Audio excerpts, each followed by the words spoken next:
Hey, welcome back. It's time for another edition of Living Hope, a weekly journey designed to provide hope, inspiration, and education for those living with pancreatic cancer, sharing the real-life stories of those really affected by this disease and how they really deal with it on a daily basis. And today, well, we're going to emphasize the education part of it, a little bit of hope and inspiration, with a man who's out trying to educate the world about this and advocate for its eradication. We've got with us Rick Pinson from the, and do I get this right, Pancreatic Cancer Action Network. Okay, all right, there we go. I always want to give it a different title, Pancreatic Cancer Action Network. We had the founder with us, and you are what? You serve as their advocacy chair. Yes, I do, for the last 5 years or so. All right, we'll get you a little bit closer to the mic there and get you turned up just a little bit. All right, so tell me what I sort of get what advocacy chair is. You're advocating for something, but what do you advocate for? For legislative change, for money, for funding? What is it that you're advocating for? Well, all of the above. It's not maybe commonly known that 80% of the pancreatic cancer research funding comes from the federal government. I didn't know that. No. Okay. So every year, of course, there's a brand new budget at the federal level, and we are always advocating each year, newly advocating for a new budget so that the research effort can continue. There are two basic buckets of money, if you will, at the federal level. One is the National Cancer Institute, which is part of the National Institutes of Health. Right. And the other is there's a pancreatic cancer research program within the Department of Defense. Within the Department of Defense. Okay, wait a second. You got to explain that one to me. Why would Defense be handling pancreatic cancer? Well, back several years when they got started, it was, I believe, Senator McCain, if I'm not wrong, but I'm not totally sure of that. One more reason to honor his memory, okay? Yes, but anyway, it was thought that, well, pancreatic cancer affects a lot of military members and a lot of their families, and perhaps we can also help out on the research effort with something in the Department of Defense. So, and you know, when the congressional committees vote for budgets, if it's under defense, I would assume it goes through easier than if it's in the National Institute of Health. I don't know. We're spending all this money for all this stuff. What do we get for it? Yes, that's exactly right. And it ties into something that Roberta Luna, our Orange County affiliate, mission chair, was involved with. She's the mission person. She's on the mission here. She is. She is. But about 5 or 6 years ago, the PanCan pushed to have passed a bill called the Recalcitrant Cancer Research Act in order to direct the National Cancer Institute to come up with a prioritized framework of how to attack pancreatic cancer. And the way they got that passed was just what you said, by attaching it to a defense-related bill. And it, as you said, sailed through, I'm sure, much more easily than it would have had it been a standalone thing. And what was the bill called? Recalcitrant. I had to even go look it up, so I'm making sure it says a person with an obstinately uncooperative attitude here. That's exactly what it is. And it wasn't just pancreatic cancer either, but it was, I believe, 10 different cancers who had a 5-year survival rate of less than 50%. Wow. So we all, a lot of the work we do is just not solely for pancreatic cancer, but we team with advocacy groups for other cancers. So we put together a framework along with these other advocacy groups and got it passed. And, it's still being worked on today. Well, I know we're in the weeds a little bit for some, but for some who are in the midst of this journey and wondering what's the state of research, that's what we're going to talk about a little bit today here in funding and all this, because it's an important issue that probably doesn't get enough attention here. But for those who have just tuned in and may not have followed the previous episodes, I'm going to keep doing this for a while because I don't know where people drop in on this series, and remind people that pancreatic cancer is the third leading cause of cancer-related deaths in the United States. little pancreatic cancer. And I say little because there's only an estimated 60,000 Americans diagnosed each year. But of that, 48,000 will die because pancreatic cancer is among the world's toughest to fight and survive, with a 5-year survival rate of just 10%, double from where it was when the great Roberta Luna first entered her journey 19 years ago and was given only a 5% chance. She's made it for 19 years. She's one of that percentage of fighters still with us and still advocating. Go back and listen to her earlier episode if you haven't. It's a fascinating story. But here's this disease doesn't affect perhaps as many, not nearly as many people as breast cancer, lung cancer, other sorts of cancer, and yet much deadlier outcome than that. Is that deadly outcome, we've talked about it, in your opinion, is that because hard to diagnose, your pancreas is in the middle of your body, I don't see it, I don't touch it until it's too late, the symptoms can be anything, my back hurts, that's not pancreatic cancer, it's just I exercise too much. Or is it because there isn't enough funding to do this? Would better funding raise the survival rate? Well, I believe so, but and you hit probably the main reason that the survival rate is so low is that it's just very hard to detect early. I know my own experience with losing my wife, Linda, to pancreatic cancer about 10 years ago was she had some vague symptoms for a long time, but, stomach ache, back pain, Yeah, we things all have like that. those, right? Yeah, could be written off to anything, and there's no reason for you to run in and get a CT scan every time you have a stomach ache. So Right. typically before, when a symptom finally presents itself that's so severe that you need to go in and get it checked out, well, it often is already Or they've advanced checked the and list on spread. all the other things. Not this, not this, not this. Maybe it could be this. I doubt it, because that's probably not it, but maybe to be safe, we'll go look at this. Yeah, and checking off all those things off the list takes time, and it's time that you don't have. Well, let's since you opened the door, let's crack it open a little bit further. Obviously, you did lose your wife to pancreatic cancer 10 years ago. Give us a quick synopsis of that. How did you discover it? Was she an otherwise healthy person? How quickly did it take her life? How did you handle that? Walk us through that journey, short or long. Yeah, well, Linda was always very active. She was a marathon runner and going to the gym all the time, extremely active, extremely healthy. And it was just a bomb that was totally dropped on us New Year's Eve of 2009. Wow. We had gone out to a party, eating and drinking, whatever, and when we got home, she had some really quite severe stomach pains. So we rushed her over to the emergency room, of course not thinking Yeah, she anything ate about something, ulcer, something, right? Yeah, exactly. Something that would be quickly remedied, medication given, in a few days this is going to go away. So then they were running tests, and it was just taking a long time for them to come back to us as to what might be wrong. And right, what's going on here? This should have been a Yeah. pretty routine thing to catch. And along about 5 a.m. in the morning, a doctor came in. Well, we want to run a CT scan. We've got some suspicions as to what might be going on here. Yikes. Okay.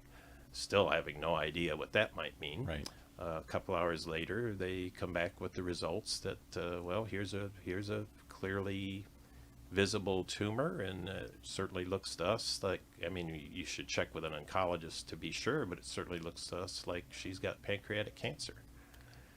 So that's like... I can hear the sigh in your voice. I can hear the sigh in the audience. Oh. A bomb is dropped on you in a holiday setting out of the blue. And you say the thing I keep hearing over and over again that disturbs me even more. I want to believe somehow, like a little kid, if I stay healthy and exercise, these bad things will stay away from me. Mm-hmm. I look at those who have lung cancer and I say, well, hey, you smoked, didn't you? Well, and I feel really bad for you, but you could have not smoked or something, right?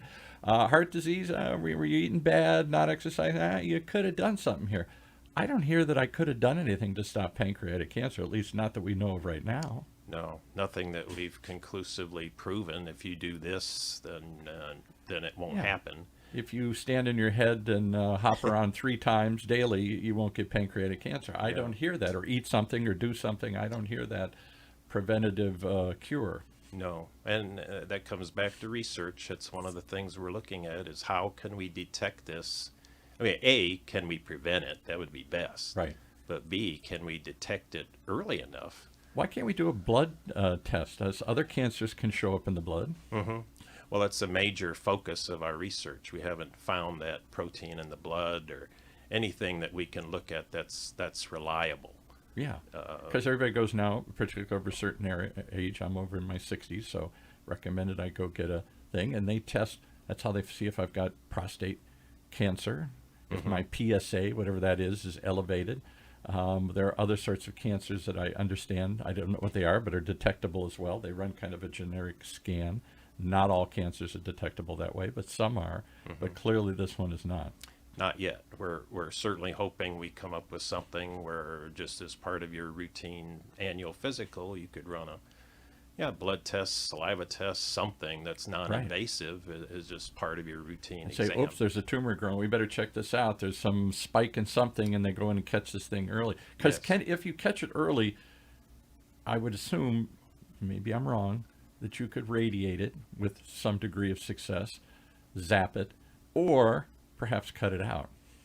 Yes, that's exactly right. If it's localized, in fact, surgery is really considered the closest thing to a cure that we have.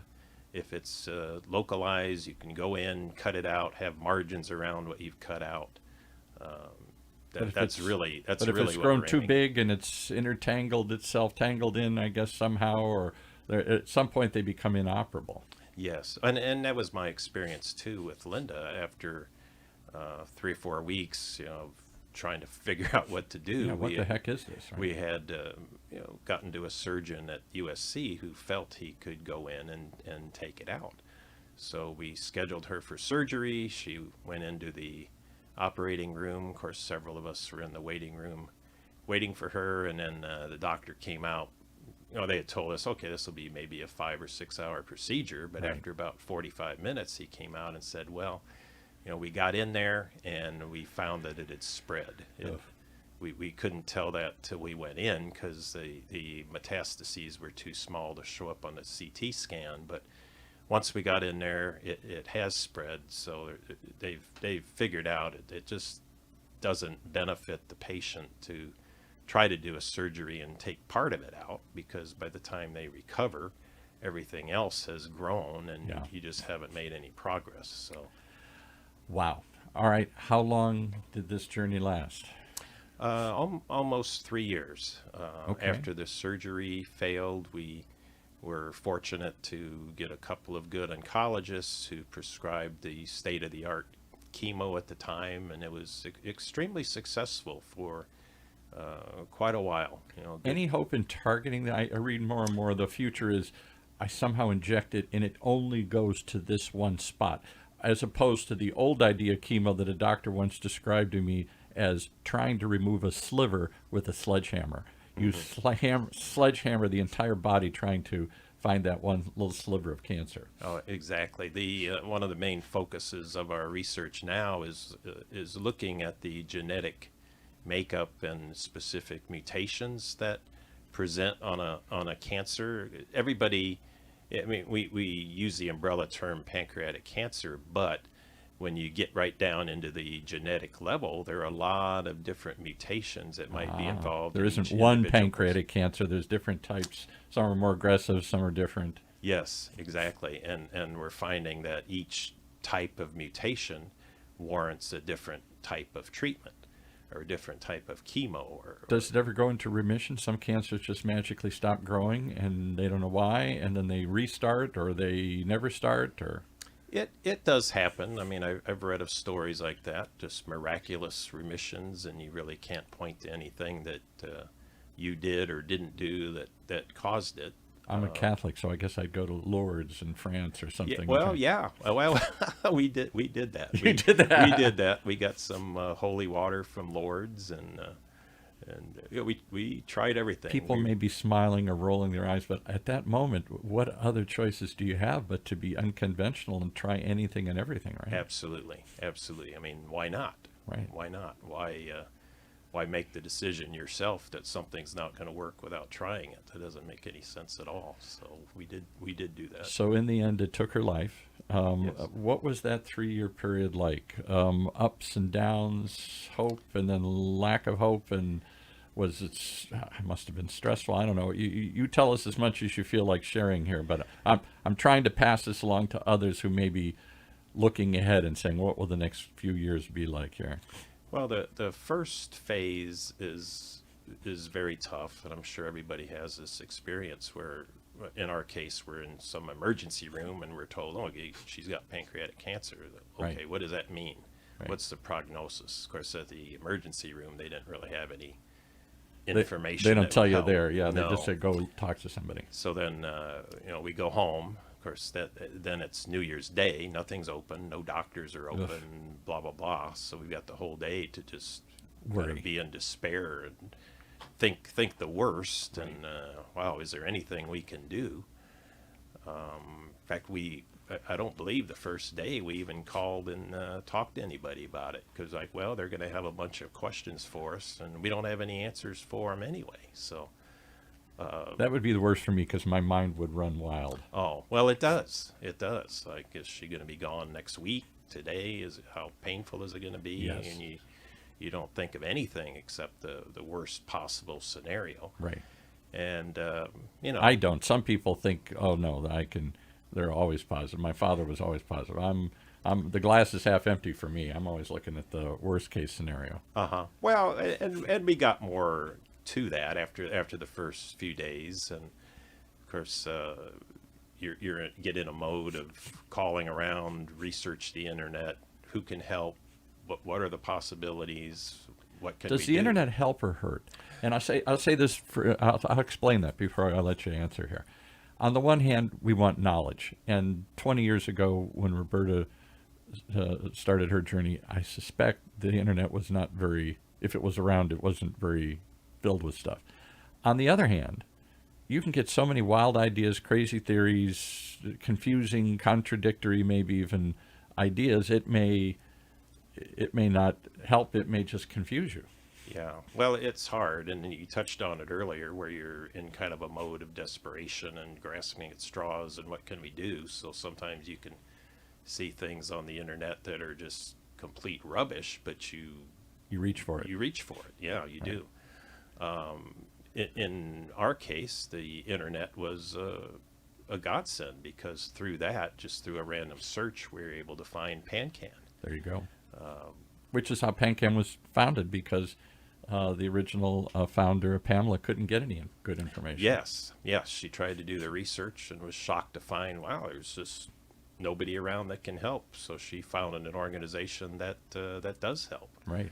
So in that sense, the internet helped us out a lot. But on the other side, you read the statistics and bad news, and it's just something that doesn't help. So very very early on, Linda said, "Well, you do all the research stuff and all that. I don't want to expose myself to any of this ups and downs negativity. And right, if there's something that you and you're the guy's going to you seem like a research kind of guy. I don't know what you did as a living, but no engineer. So okay, you're exactly right. You strike me as that analytical type here. Yes, so that worked out well. So I could. I mean, it didn't help me out sometimes emotionally, but at least I was able to. You felt like you were doing something, yeah. Yeah, exactly. Very good point. Yeah, because you as a caregiver, you're. At what point do you ever give up hope, or do you fight to the last breath here? Is there the stages of grief, denial, anger, acceptance, all that stuff? Is that a typical kind of journey? That I think it is. I think after the initial period of shock and needing to do some research and what do we do, and getting our support system in place, doctors and support groups, and build your team. Exactly. Build your team. Then it became more like, okay, well, we can do something about this. So let's fight it out as long as we can. And we have some great examples of people that have done tremendously well for a long time. And she lived for 3 years. We've had people in here who lived for 3 months. Yes, exactly. I've met many of those. And, Roberta's here in the room, and she was one of the inspirations for us, as she has been. She is. She's the inspiration for the show. We'll talk about her a lot. I know she doesn't like that. She's sitting off camera here. All right. So after it took your wife's life, and I hope I'm not saying that too abruptly here, but you fought the good fight, and in the end, it won, but not without extra years or extra time. Why stay involved? This is the question I keep asking, because I'm not sure I would want to keep thinking about it anymore. I might just put it out of my mind. That was not a happy period, and I'm going to move on to something else. Good luck for everybody else fighting it, but I'm done. I did my. It's like going to the battle. I did my tour of duty, and I'm done. I started out like that, actually, after she passed, I've got to put this behind me, and I don't want to be reminded of anything that pulls me back to what we went through. But then after sort of recovering from that, I felt that, that's not a good way to honor and remember Linda. I think that's the key. You feel a need. Those who have continued seem to do it out of a sense of purpose, honor, make some sense out of it, help others. There's a certain, feeling that comes from not everybody, and I certainly understand both sides of it. I'm not sure which one I hope not to be tested in that way. I'm not sure which it's like battle. You think you're going to be brave. I don't know. The bravest men run. The meekest men rise up and do incredible things. I don't know until you're put through that test how you respond. Like veterans, my father was a veteran of World War II. For many years, he didn't want to talk about it, touch it. My dad was the same. And then later on in life, he became more of an advocate and talking about somehow he with enough time, he felt the need to talk about it. And do something about it. He volunteered things in museums and stuff. Well, I imagine when he felt that he could help others by telling his story and by pitching in and helping out, doing whatever, that was probably what he needed. Most of my years growing up, though, we all wanted to press him. World War II was the defining thing of my baby boom generation. We all eagerly wanted to hear. We watched combat on television. We wanted to hear. We watched 12 O'Clock High. We wanted to hear what it was like. He didn't want to talk about it at all. Yeah. Well, understandable. Yeah. I get that. And not only to honor Linda, but all the people that I've met through PanCan, I felt that I wanted to stay involved to help them out as well. Well, let's help them out by giving, we've got 5 minutes left here. Give us a state of the latest research. You talked about funding. So there are 2 funding programs at the federal level. Obviously, you're always urging to get more. Are there any bills up for consideration? Because you're fighting for 1,000 other sources, all reaching for federal dollars here, and some with far larger organizations and advocacy groups, I suspect. So I would suspect it is a tough fight to even stay in the game. It is. We've been at it for, I guess, 25 years or so now. We built up a very strong team of advocates, and I think where we've had our most success is by being face-to-face with the decision makers on just a regular, constant basis. Any shout-outs, local, state, federal level, people who have adopted this, who've lost somebody to pancreatic cancer or a survivor themselves? I don't know. Perhaps there's somebody who has taken this cause on and is a champion for it, or maybe not. Maybe you don't have that advocate yet. Well, two House members that have been, at least since I've been involved, our strongest supporters have been Representative Alan Lowenthal in Long Beach and Representative Mark Decano out in Riverside. Every year we have a number of legislative asks, just whatever we need. They're generally the first ones to sign on to that. They see, and any stories quickly on there, just something they thought and adopted, or do they have a personal connection to it in any way? Well, I think they've had family, friends involved with it. I'm Usually there's not some totally- personal connection that gets you to often, pick something and out. you may not necessarily know about it, but that's often what. Something alerts them and they become an advocate for this. Yeah. They use their position. All right. So, and in terms of, so federal dollars are being raised. Is there any other independent research going on? Are there drug companies? That doesn't seem like a drug could Yeah. cure this, but Well, I should also say beyond the federal money, that organizations like PanCan will also privately fund their own research grants. I said, well, 80% of the money comes from the federal government. That still means 20% comes from private sources. So I Right. know every year PanCan raises money through their Purple Strides and other donor programs, and where fund- where does that money go? I guess everybody always wants to know. Right? So I'm going to advocate and give money good for this. Is it those dollars that go to support research? Are there universities specializing in this? Are there places that are Yes. okay? Yes, so we'll have researchers send us proposals, and we have a board of made up of a number of medical specialists who will evaluate those proposals and decide which ones we can fund. And there are other organizations that do the same thing. So there's a strong backup to whatever the federal government is doing. And it's good to have that as a hedge. You know, if we ever hit a point in the federal government where they decide to cut the federal budget, you don't want to have anything. Seems doubtful in the short term. Seems doubtful. Yeah, I know they can keep printing money, I Right. guess, forever. But you know, you never want to Having put all s- your eggs in one basket. Having said that, any hope, anything interesting happening out there, just percolating along? Or, for example, Alzheimer's, they were in here the other day on another show, and there's some potential breakthrough where they think they might have found the protein or a protein that it could be an early indicator of Alzheimer's where there have been none.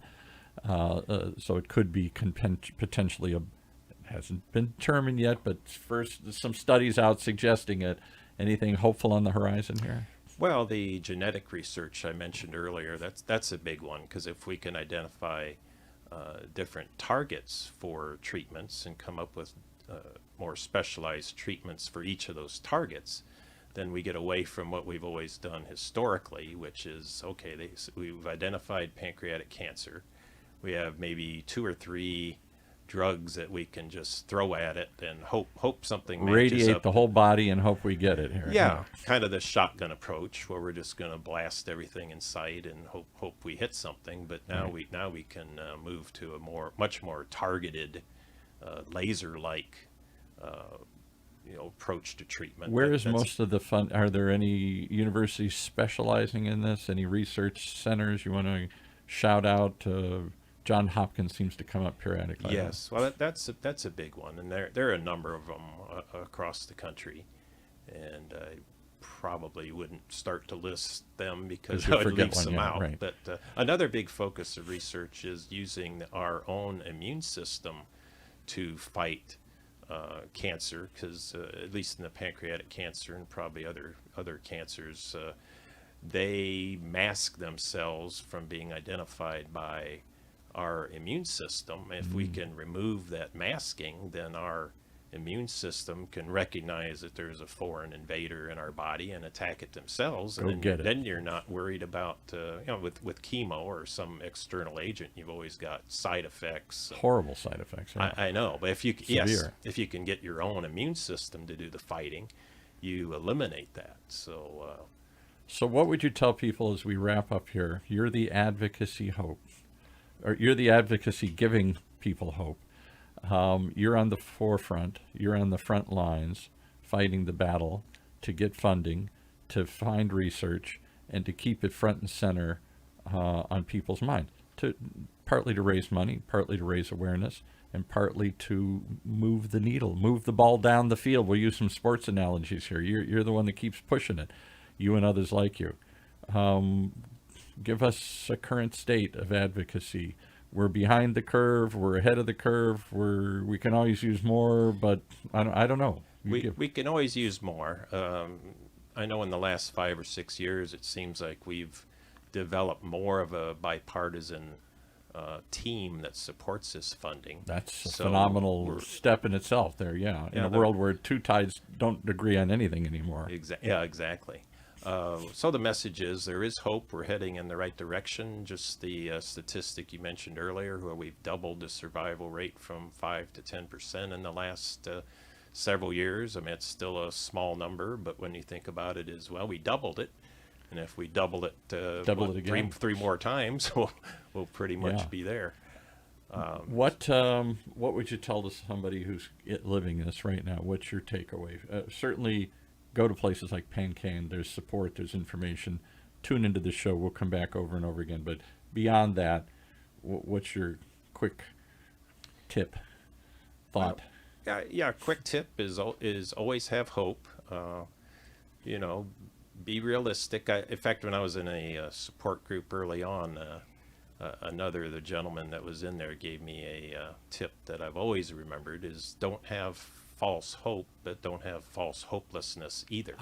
So be realistic. Don't be Pollyanna. But a lot of people do extremely well for a long period of time with this. So and you just do everything you can. You just don't know. You just don't know.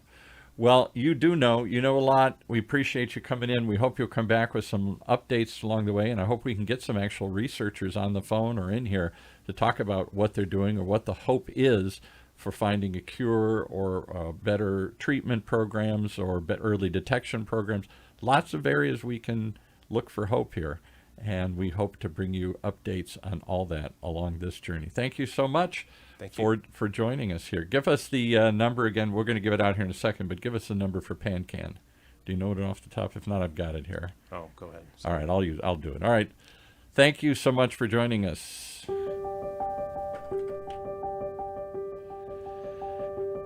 As always, you've been listening to Living Hope, a weekly journey designed to provide hope, inspiration, and education for those living with pancreatic cancer, sharing the real-life stories of those really affected by this disease and how they deal with it on a daily basis. And if you're dealing with it, then we urge you to contact Patient Services, 877, the number 2, PanCan. That's 877-2, P-A-N-C-A-N, for the Pancreatic Cancer Action Network. Start there. They can put you in touch with others and help you answer your question and guide you to support groups and share some real information and hold your hand, help you through it. Beyond that, if you'd like to share your story, if you know somebody who would, we're always looking for stories. That's what this is all about. This is not a solo journey. There are many around us it affects, and there are many been before that are happy to help guide the way. Contact us here at OC Talk Radio. So thanks for listening for all of us here at OC Talk Radio, Orange County's community radio station, streaming live from University of California's Beale Applied Innovation Center. Thanks for listening. We'll see you next Thursday.